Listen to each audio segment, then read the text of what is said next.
Batid ko ang inyong mga pag-aalala sa mga nagdaang araw na ito. Dahil sa pamamagitan ng walang tigil na pag-ulan, pagkamat ito man ay biyaya na nagmula sa Diyos. Subalit sa kabila ng lahat ng iyan, kayo'y nanganamba kung magaganap ang mga pagtaas ng tubig sa kapaligiran ninyo, sa mga kapit bayan ninyo, at sa iba't ibang dako ng inyong bansa. Yan ang mga imadan ng Diyos na kayo'y sabay-sabay, kaus-us mong nananalangin, at ganun din ang sabay-sabay ninyo pagpalayas ng mga salot upang ito ay hindi makapinsay sa inyong mga kapwa-tao at sa iba pa. Kaya buong puso, papasalamat ang bawat isa na ganito lamang ang nagaganap. Bagamat kinananabitan ninyo ang sikat ng araw na magbibigay init at alab ng inyong mga katauhan dahil kailangan ito man ay isang magiging kalusugan ng inyong pangangatapan, magbibigay kalusugan o kalakasan sa inyong mga pangangatapan. Kaya at aking mga anak, huwag kayong makakamala at mag-aalala ko. Dahil ang lahat ng yan ay akin ding ipinapanalangin doon sa kaharian natin. Nilulupo ang lahat ang sinasambit ng inyong mga labi.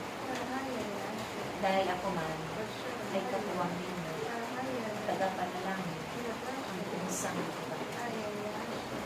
Nawa kayong lahat ay sama-sama rin mananalangin para sa mga kaluluwa na wala ng buhay, hindi pa kilala ang banal na pangalan ng Diyos sa mga trahedya at kaganapan nito sa ibang paligid ninyo upang masumpungan ninyo ang liwanag patungo sa kaharian ng Diyos. Ganun din ang buhay ng bawat bansa at ang inyong bansa.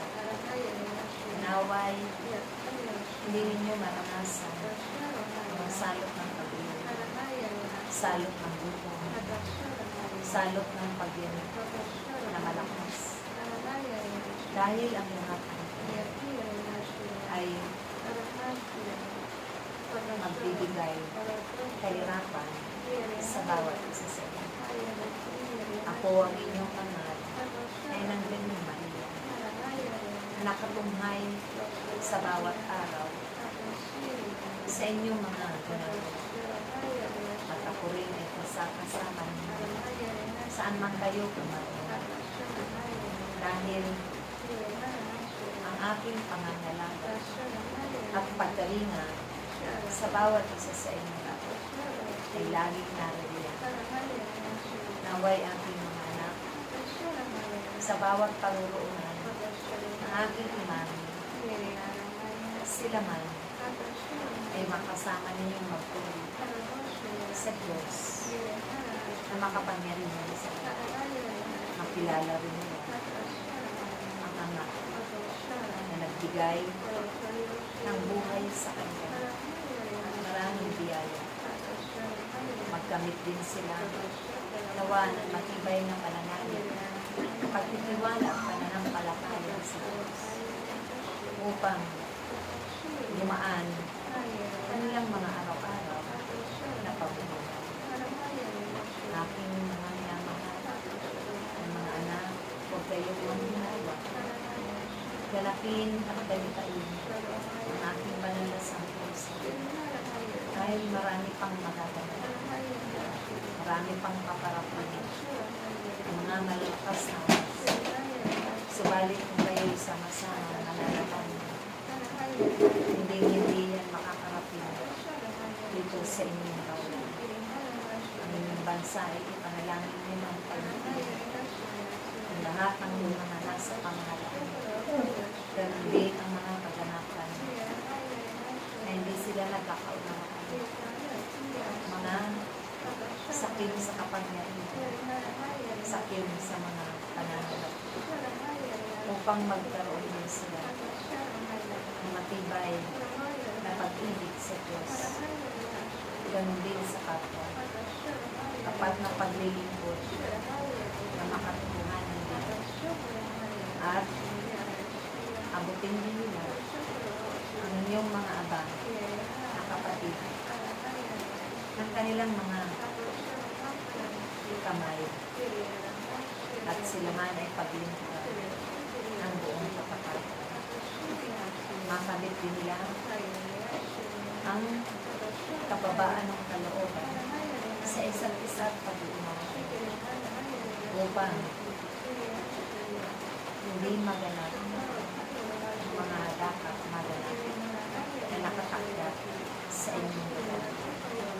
Naway aking mga sama-sama rin kayo na magkaisa ay panalangin ninyo ang inyong kapatid nasa matinding karamdaman.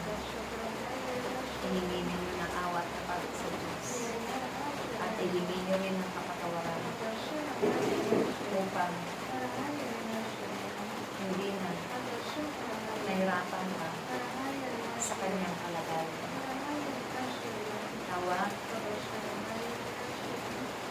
ang lahat ng iyan ay ganapin ninyo alakalan sa pag-ibig ng Diyos sa kanyang minamahal na anak na inarin ang tawag ito. At ang himala ay hingin ninyo kung ito ay tinuloob ka ng Diyos na mabigyan pa siya ng pagkakataon upang makapagpuri sa Diyos na makapangyarihan sa buhay. Ganapin ninyo sa ika-6 ng hapon ang pananalangin aking mga anak upang magkamit ang katugunan ang kahilingan na iyon ang kanyang minamahal na ina. Ang lahat ng ito ay ganapin. Maraming salamat, aking mga